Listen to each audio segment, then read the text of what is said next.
Hi, welcome back to Connect Through Beauty. Oh my gosh, this time of year, guys, I know that you are so busy in the salon. I totally get it. Oh my goodness.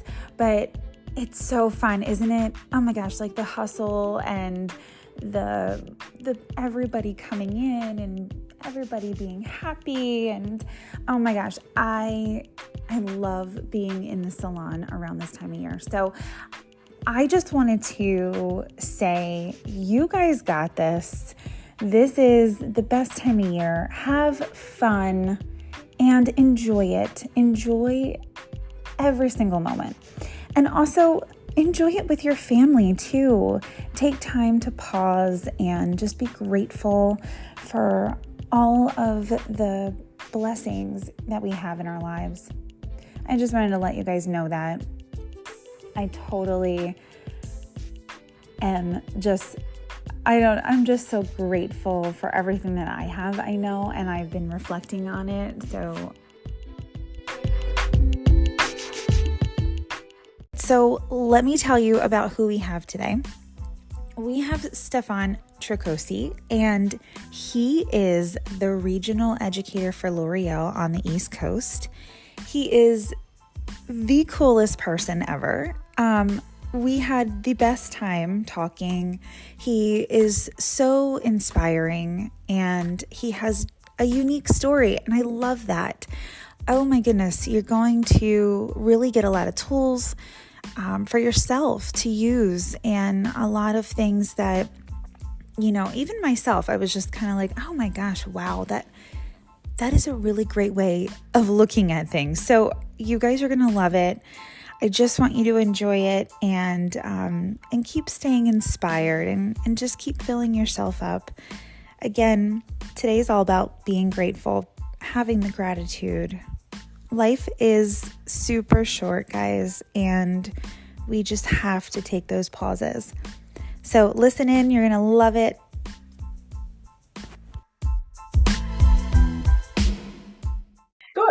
Good.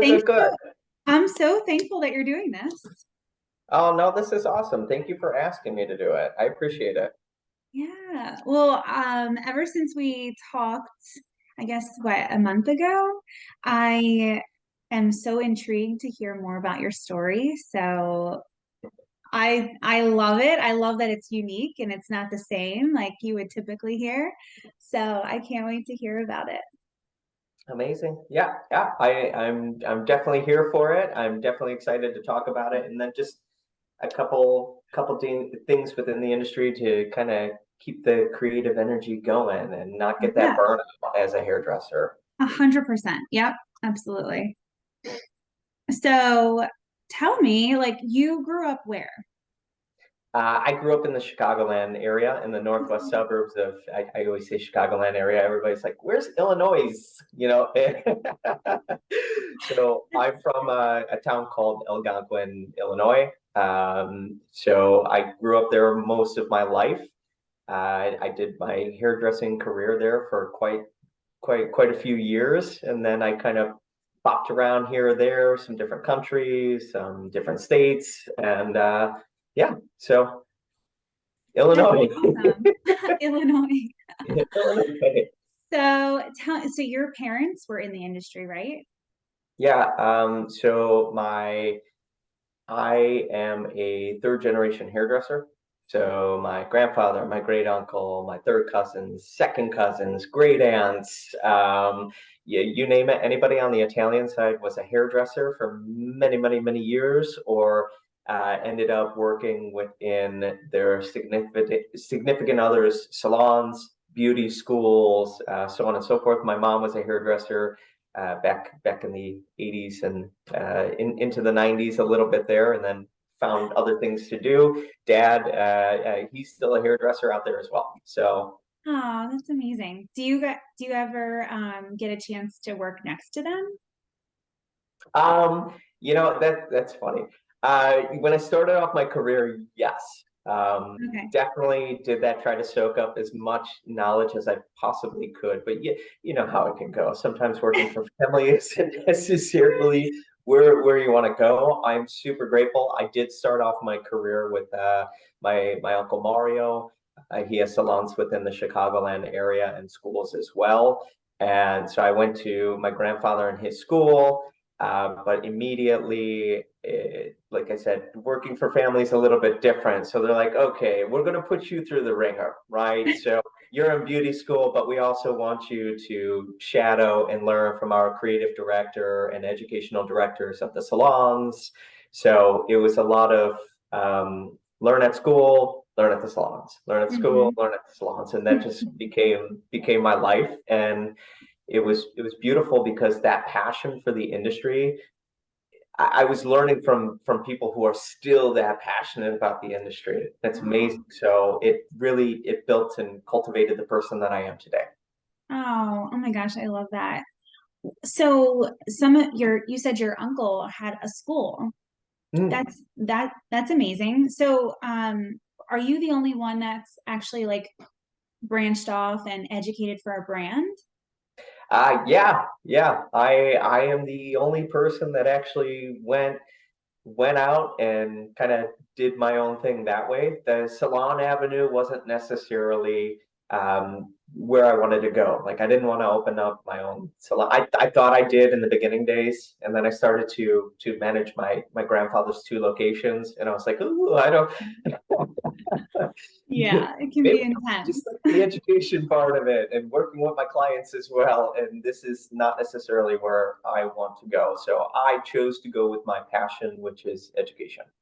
That's awesome. So, when did you start getting into, was L'Oreal your first, or did you work for a different brand before? Um, I in the early days, I had worked for a couple different brands. I was trying to find my way as a young hairdresser. It's funny. I used to go to so much education that the educators would remember me. They'd be like, "You're here again? Like, what are you doing?" That's And amazing. and all of a sudden, they started to call me with opportunities of like, "Hey, we have this show coming up, or we have this class, or whatever. We need some extra hands. Would you mind, helping us out for the weekend, the ABS premiere, all the different hair shows, that sort of thing."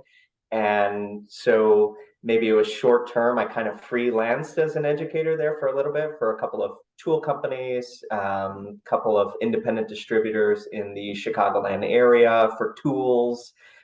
There was a color line from Italy that was trying to branch out here as well. So I was doing stuff with them, Oh, and it naturally just progressed into where I ended up going. I did work for a couple of really big brands prior to L'Oreal Professional, and I finally found my way home here.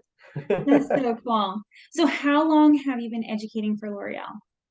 I've been with L'Oreal Professional for about 2 years.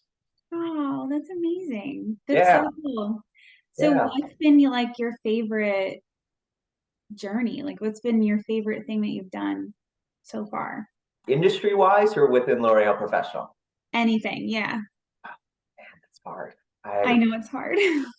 I've I've been very blessed with the people I keep close to me. So I would have to say, oh Lord, it was about 12 years ago. I think the most impactful thing I ever did within my industry is I up and moved to Italy.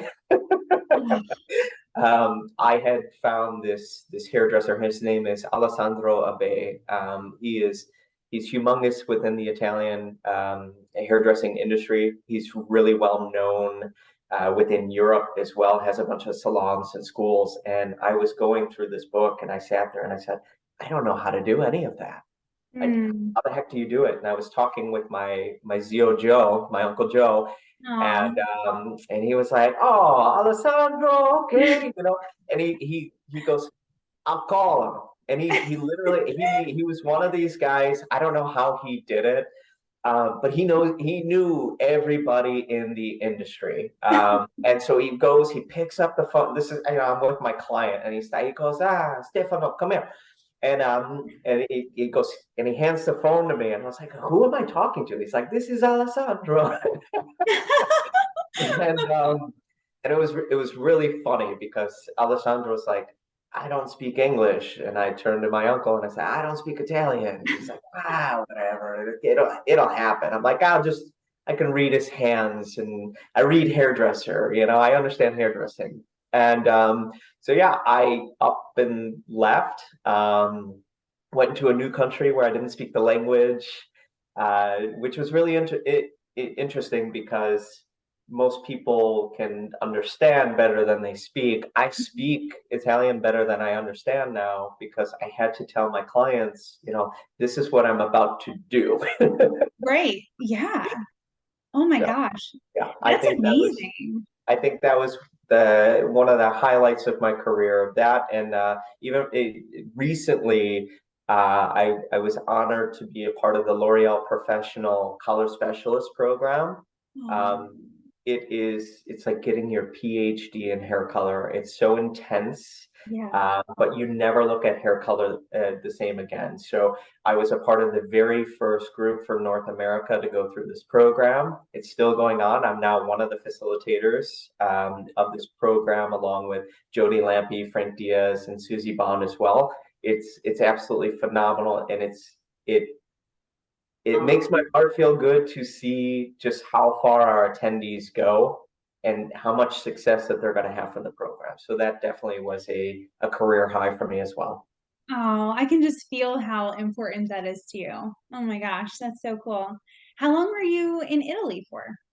I lived in Italy for about 6 months.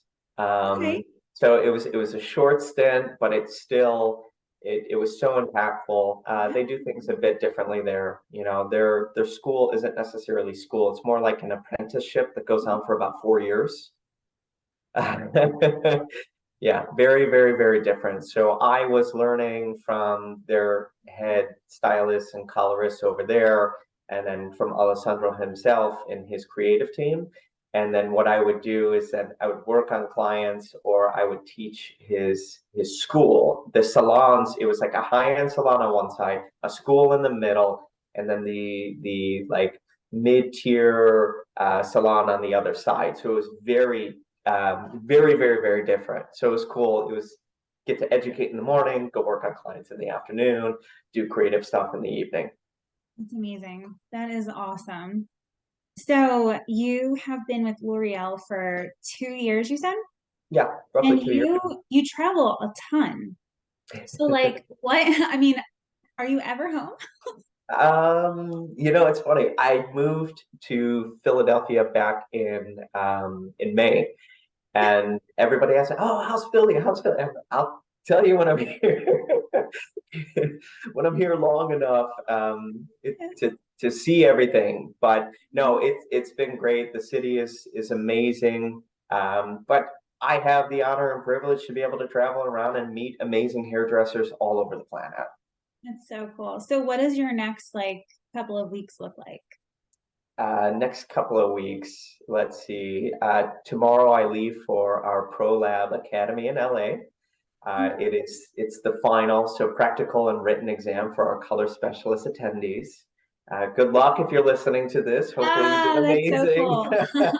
That's Um, amazing. but really, this time of the year starts to slow down. So now I get to pre-plan for next year. I also get to refill my creative cup during these next couple of months. This is where I'll start to create more digital content, uh, hone in more on my own individualized education as well. So this is kind of where I get re-inspired, and then of course L'Oreal Professional is going to put on some brilliant trainings for us as well. So continue to fill the cup, inspire us, so we can continue to inspire everybody else. Oh my gosh, I love it. So tell me like what your daily practices are. Like what's your routine to constantly be in this high energy space? Um, Do you I have? think I think it's being grateful. Honestly, I love that. we're in such an amazing industry. Oh my God. We could be sitting there, and I remember when I was in beauty school, everybody, well, why beauty school? Why this, why that? And you always hear this from different people, and it's like, I didn't want to work, behind a desk all day, or I didn't want to work in a cubicle, or I needed something where I can express myself in a very different way. That was that was the feeling I actually had, where I knew I wanted to do this and pursue this career. I went into one of my uncle's salons, and for years and years I said, I don't know if this hairdressing thing's for me. I don't know. Am I going to do this or not? And I had been doing my hair and my mom's hair since I was about 7 years old. And we went into my uncle's salon. I was about 17 years old, and I was looking around, and the buzz within the salon. It was a busy Saturday, and it's like everybody was so beautiful. Everybody was so happy. Their clients were happy. I'm like, this is pretty cool. Like you get to go to work every day, and you get to be happy. You get to express yourself. You're with people that you get to make feel amazing as well. And I knew I always wanted to be in a giving type of industry, and that's what we truly are. So Yeah. I swear there's nothing like it. It's the best. The best. So, I know that you have been all over the place. What's been like your favorite place you've ever been to, like traveling wise? traveling, oh, that's a difficult one. You can I say more think than one. I was gonna say, I think each location has a very special place in my heart for different reasons. Yeah. Like for me, my mom had been remarried, and in Mexico, I actually got to do her updo for her wedding. I thought that was pretty I love cool. that. Um, Paris, I compete for. I know not many people know what this is, so hopefully this can spark some interest in it. But I do compete for Team USA for the hairdressing Olympics, and we typically compete in Paris. So Paris for me has a very special place in my heart, from that point of view. There's nothing like it. It's the best 15 minutes of your life, and it's this adrenaline rush like you can't believe. And you're seeing all of these talented people that you know that they spent the entire year working on that one or two looks just like you did, and it's a feeling like nothing else. And if you're lucky enough to step up on the podium or on the stage and receive a medal, I got to get over that fourth place hump. Got to get over that fourth Oh place my hump. goodness. But there's no feeling like it, and to see just how many talented hairdressers around the world are doing the same thing and wanting to compete and push the craft, it's a beautiful thing. That is so cool. Oh my gosh. I have gone on to a world tour a couple of times and saw just a little piece of what Europe puts out, and just the feeling that you get being over there and the love that they have for what they do is incredible. And the way that people look at hairdressing over there is just, it's really amazing. I love that. I can't wait till it's all over here. Yes, yes, and it's growing. It's definitely It getting really there. is. Yeah, it's definitely getting there. So, I totally agree. So so that kind of leads me to my next question. What do you see the future of beauty professionals looking like? I think it's going to, like everything else in the industry, it's a big circle. It's a big circle. Funny enough, I just had a conversation with a salon owner. And it's like, we want to learn this advanced technique. It's this like herringbone section. And I'm like, that's amazing because that was a predominant thing, especially like in the 90s and that sort of thing. It's cool to see all these things kind of come back, be revisited, and kind of modified to be a bit more modern, right? Right. So I think within the salon industry, it's really going to be predominant on the experience of things. It's like going to a really good restaurant. I always talk about this. Like build the experience for your guests like going to a really fine restaurant. Listen, I could spend $100 and get a steak. I'll never do that. That's not that's not it. But you could, But right? you could, yeah. I'll use Chicago as the example. You can go to Gibson's and get $100 steak, and it'll be delicious and beautiful and all sorts of things, right? Or you can go to Fullerton Market and in the Chicagoland area to a restaurant called Next, and it's all about this experience and the presentation of the dishes that you get. The chef comes out, introduces the dish, talks about where the inspiration came from it, and lays out this whole story for you. I think that's where our industry is going. It's the storytelling, it's Yes. the experience built for the guest, and we're doing it at such a high level nowadays. And our guests, because of social media, because of YouTube, because of Instagram, TikTok, so on and so forth, good and bad, they're becoming so knowledgeable on things. Yep. I did say good and bad. Becoming very knowledgeable, but I think due to that, the craft itself is going to be elevated to a totally different level that I don't think any of us are expecting yet. Yeah. I mean, I honestly could not agree with you more. It has been a topic that I've been talking about on this podcast for, gosh, I think ever since we started. And every single person has said exactly what you've said. And it's so true. And it's really interesting. A lot of our clients come to the salon and actually want to spend time there. And it's not like this big rushed experience anymore either. Like I felt like years ago it was just how fast can you get someone in and out. And now it's just kind of like what can we do? What else can we do? What else can we provide? And how can we get to the look that you're looking for and give you this whole thing? And I love that. Even some people are saying like they start the whole experience even before they walk in the door. Yeah, yeah, that's amazing. And I know a lot of salons are starting to build that experience before, just like you're saying, whether it be a virtual consultation, whether it be, different things like that, where you're building this experience so you understand what the salon culture is as you walk through the door as well. So yeah, I think that's super, super important. Yeah, absolutely. Oh, I love that. So, one last thing before we head out, what advice would you give these beauty pros that are coming into our industry? Give me all the advice that you have, Stefan. Um, I call it the creativity circle. Um, Mm, I don't know if it's a thing. Maybe it's a thing. If not, I'm you just starting made it it a here today. thing. It's It's going to your be a thing thing. now. It's going to be a thing now. But Yeah. I call it the creativity circle. So I believe because we are in such a creative industry, you have to do things to fill your own inspiration and creativity cup, if you will. So it goes like this. Typically, we work behind the chair, and the sad thing within our industry is a lot of people burn out just after the first couple of years, right? It's a really, really sad statistic. And I think a part of it is you either fall into a repetition of, it's just the same thing. It's just a root touch up. Oh, it's, a long layer haircut or, power dry someone, do some curls. And you fall into this repetition of things where we're like, wait, we wanted to avoid that when we got in this industry.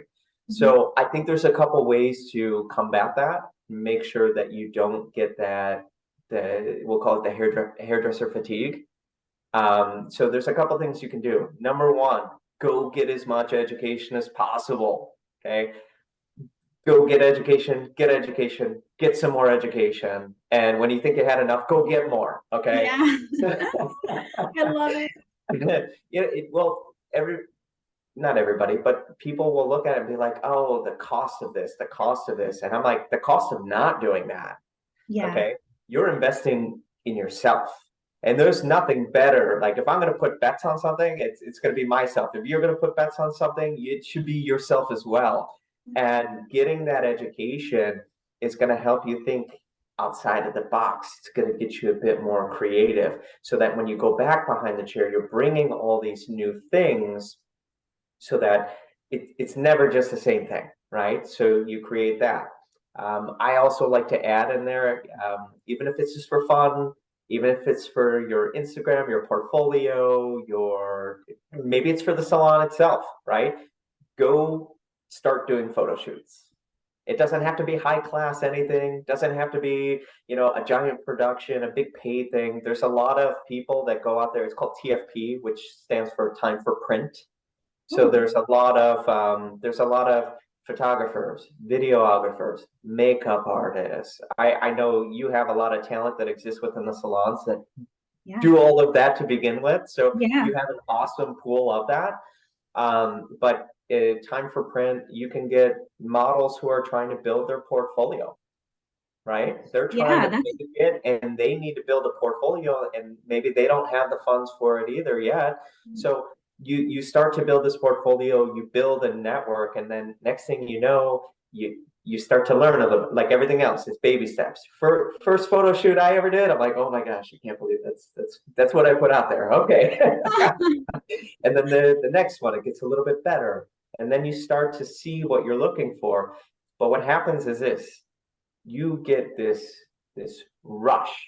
Once you get the final images, it creates another excitement from within you as well. So that by the time you're done with your shoot, you get back to the salon, you're jonesing. You're like, oh my gosh, I can't wait for my first client. Like, woo, we're going to get creative. We're going to do all these things. And it brings the excitement back to that. It also brings the conversations back to fashion, the industry, technique, retail products. It keeps it very focused to that instead of, it's good to know your clients. I'm never going to say that. I, of course, know my clients inside and out. I know their nieces, nephews, next door neighbors, goldfish's dog walker. Okay. It's, yeah. it's important to know your clients, but it's also it's really important to make sure to keep it around the industry as well. We are the fashion experts, right? What's the newest trend that's going to come out? And I feel a lot of our guests ask that, and the only way to know that is to get education, Right. do your research, get excited about it, get excited about the industry, and then showcase your stuff. So that's the circle, right? We work on our clients, we get education. With that education, maybe we do a shoot, an Instagram, or whatever we're doing, and then it creates the excitement for the client and it starts it all over again. And you can't help but get better, which means you then get to charge more for your services, which continue to feed that cycle. So you just keep getting better and better. That is amazing advice. I love that. I love it. I keep talking about having to fill yourself up because we're in such a giving industry. You give everything you got every single day, and you are right on with, you have to inspire yourself. You have to ignite that spark that started everything. So I love it. So perfect. So I just want to say thank you so much for doing this. Like everything you said was amazing, and I know a lot of people are going to get a lot out of it. So it's been great. Well, thank you, Ashley. I appreciate it. Anytime, I'm always around for you. Yeah, I think what you're doing is so brilliant, trying to inspire the next generations, or maybe it's just re-inspiring someone that needs their cup filled.